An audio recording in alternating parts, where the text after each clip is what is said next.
9 mai 2026, peuple d'Afrique, recevez nos salutations comme d'habitude. La junte française ordonne à ses mercenaires d'attaquer les cibles civiles. C'était déjà le cas, les attaques contre les usines et autres, et les champs les récoltes qui étaient brûlées. Nous avons assisté à tout ça. Mais cette fois-ci, il a échoué sur les plans militaires, parce que leur attaque coordonnée. N'oubliez pas les terroristes mercenaires de la coalition franco-algérienne qui étaient venus attaquer les grandes villes du Mali, principalement les cœurs du pouvoir, espérant provoquer une crise interne, c'est-à-dire déstabiliser les institutions à partir de l'intérieur, provoquer un coup d'État, c'est-à-dire une pierre deux coups, des terroristes qui attaquent et des militaires peut-être qui vont se retourner les uns contre les autres. C'était ça le plan. Et les arrestations en cours vont dans ce sens. Mais ça n'a pas fonctionné. L'armée est restée unie, les peuples soudés derrière l'armée. Ils ont produit l'effet contraire. Même chose, on dirait qu'ils n'apprennent rien de leurs échecs. En Iran, ils avaient pensé qu'en éliminant les guides, que l'armée, les gardiens de la révolution, ça allait se retourner. Et ensuite, les populations allaient peut-être se révolter, de sorte que j'ai vu Benjamin Netanyahu lui-même appeler les populations iraniennes à se révolter. Donald Trump a fait la même chose, mais ce truc-là, ça ne marche pas. Ça ne marche pas si jamais. Ils n'apprennent pas des erreurs. Donc, ils ont espéré cela. C'est pourquoi leurs médias, juste avant cette opération, on a vu des faux débats ici, un peu partout, en Afrique de l'Ouest, des faux débats. Tout ça, c'était pour préparer l'opinion à quelque chose. Depuis l'échec, ils ont compris quelque chose. Donc, ils ont essayé cela, c'était ça le but.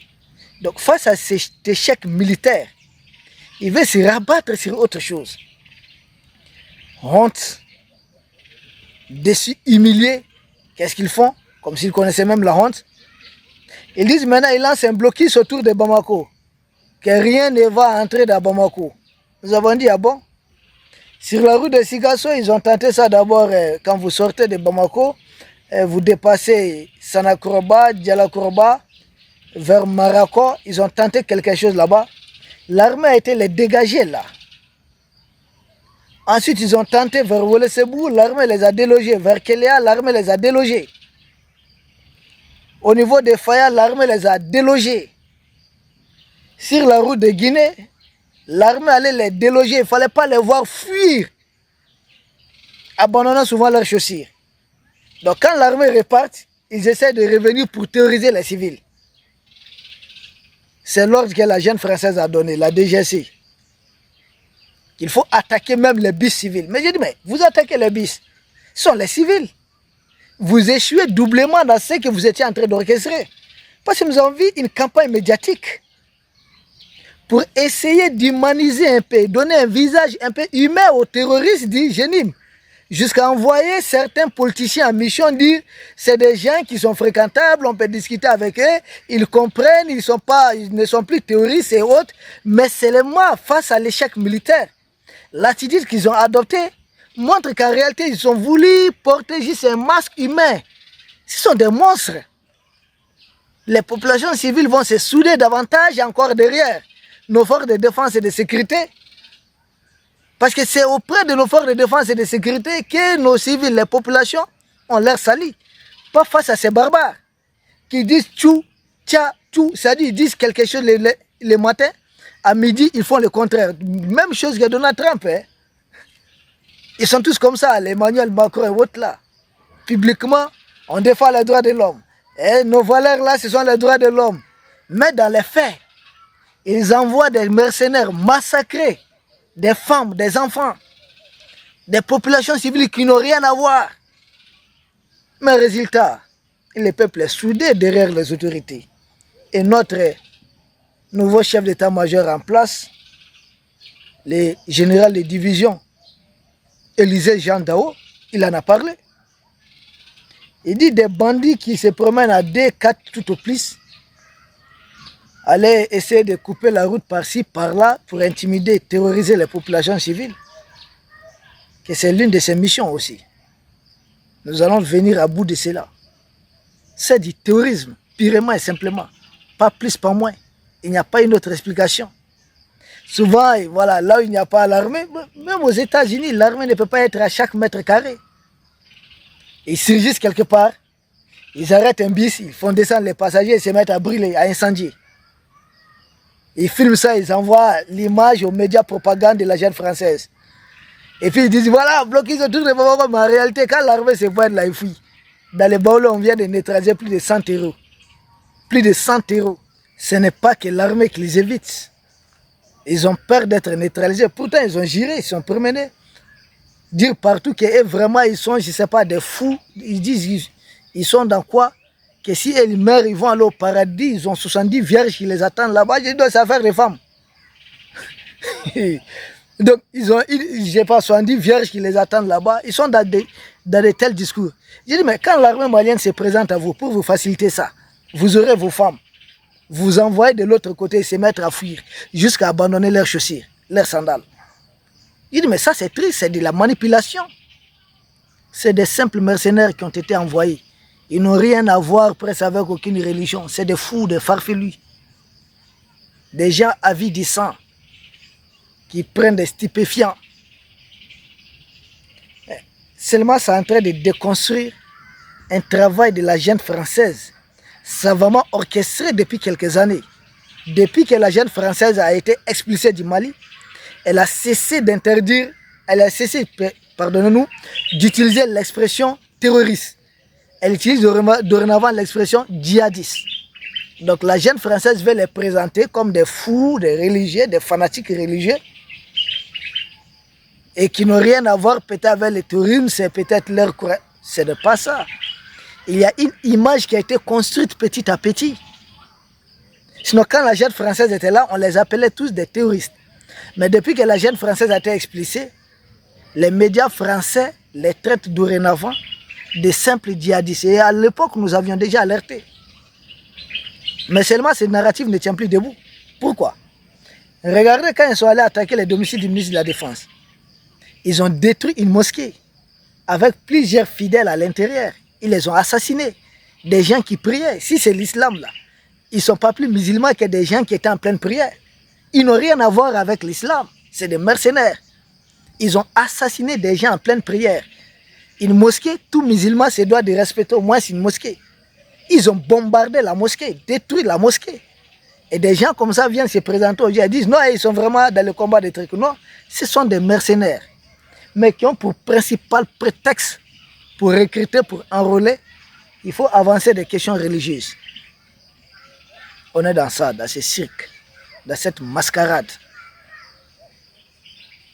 Rien d'autre. Donc ces narratifs-là, ça tombe. Et surtout, nos populations les savent. Là où il n'y a pas l'armée, s'ils se présentent dans un village, ils font irruption. Ils disent, on vient collecter Diakas. Non, ce n'est pas vrai. Ils choisissent votre taureau qui est bien costaud, une vache, voilà. Ils choisissent la vache qu'ils veulent, ils prennent ça, ils vont vendre ça et puis se mettre l'argent. C'est du banditisme. Ils vont voler le riz des gens, les milles des gens, obliger les gens à cotiser pour les payer, leur donner de l'argent. J'ai dit au nom de quoi, à quel titre? Parce que vous êtes armés. C'est du banditisme. Ça n'a rien à voir, aucune religion n'envoie quelqu'un dans ça.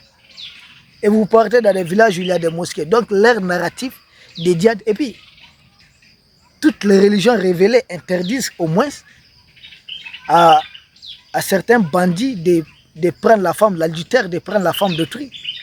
Mais ces gens arrivent souvent dans les villages, obligent certains villages à sélectionner 10 femmes, ou en tout cas, eux-mêmes, ils choisissent 10 femmes, souvent des femmes mariées.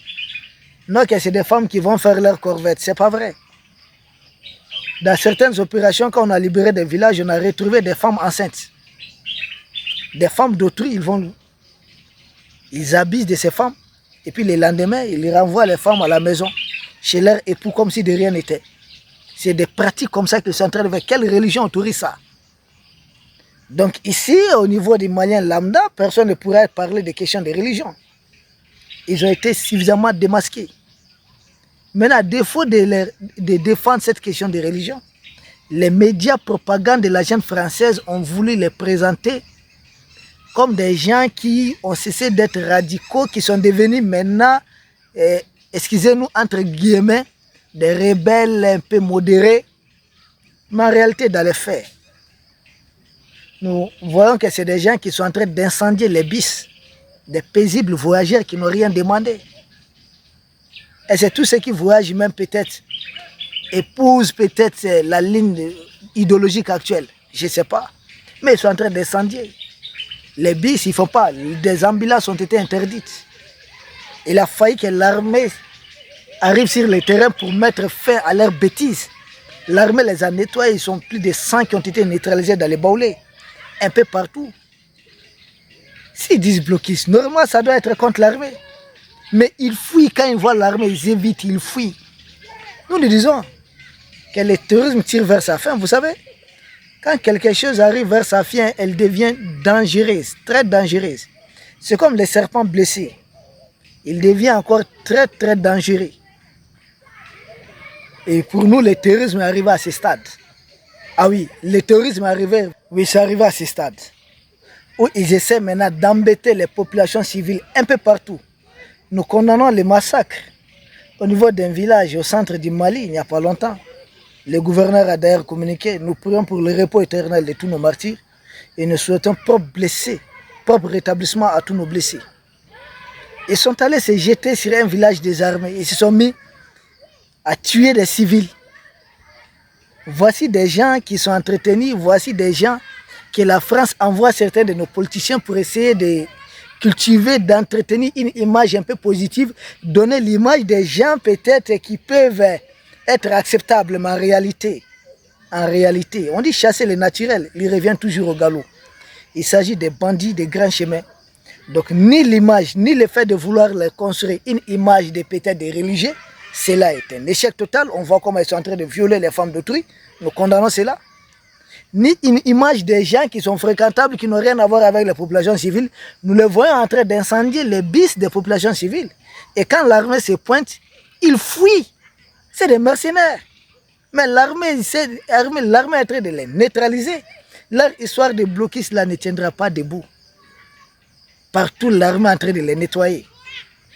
Et chaque fois, ça va les exposer comme cette histoire de carburant. Vous vous souvenez de l'histoire de carburant, on avait parlé de ça.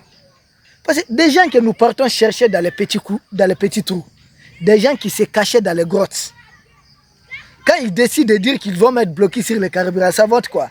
Ils ne vont plus se cacher, mais ils vont s'afficher aux abords de route. Ils seront là. Et nous savons qu'ils sont là. Et ils savent que nous aussi, nous allons arriver. Résultat, nous avons détruit leurs hommes les plus aguerris.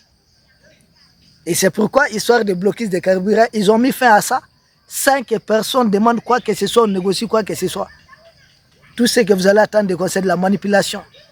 Ils essaient, même l'autre jour, quand l'armée est allée chercher nos carburants, ils étaient là aux abords de la route. Mais dès qu'ils ont appris que l'armée arrive là, même dans leur fuite là, les vecteurs aériens ont pu neutraliser certains d'entre eux. Bon, nous sommes en train de nous retrouver dans les mêmes cas de figure. Ils disent blocus, c'est des gens qui vont venir s'exposer aux abords de route. Et ils savent que notre armée va arriver. Et seulement nous allons arriver et puis nous allons les détruire. Ils seront neutralisés. Ils sont en train de se mentir. Blocus avec quel effectif? Un pays comme le Mali. 1 241 238 km². Deux fois la jeune française. Ce n'est pas quelques individus à bord de motos qui vont venir bloquer. Ils peuvent nous embêter par endroits, par-ci, par-là, un moment. Mais chaque fois, ils vont perdre d'hommes.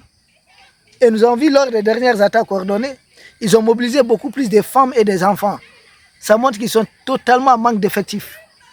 Et jusque quand ils vont continuer maintenant à nous livrer certains d'entre eux aux abords des routes, et puis notre armée va continuer de faire le boulot tranquillement. Seulement c'est du banditisme. Mais qui est derrière? Pourquoi moi je ne parle jamais des terreurs du génie en tant que... Ce sont des missionnaires. Qui donne l'ordre? Qui en est le commanditaire? C'est la jeune française qui commande. C'est Macron qui valide au niveau de la DGSE.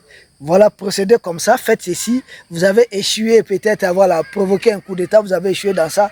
Nos institutions sont stables. Et notre peuple est déterminé à témoigner la grande mobilisation du jour pour apporter tout le soutien à nos autorités. Le peuple d'Afrique, le peuple malien reste très mobilisé, très soudé. Des opérations continuent, qui dalent un peu partout. Les opérations sont en cours. Nous vous remercions et nous espérons vous retrouver demain pour un autre sujet au sommet de l'actualité. Merci.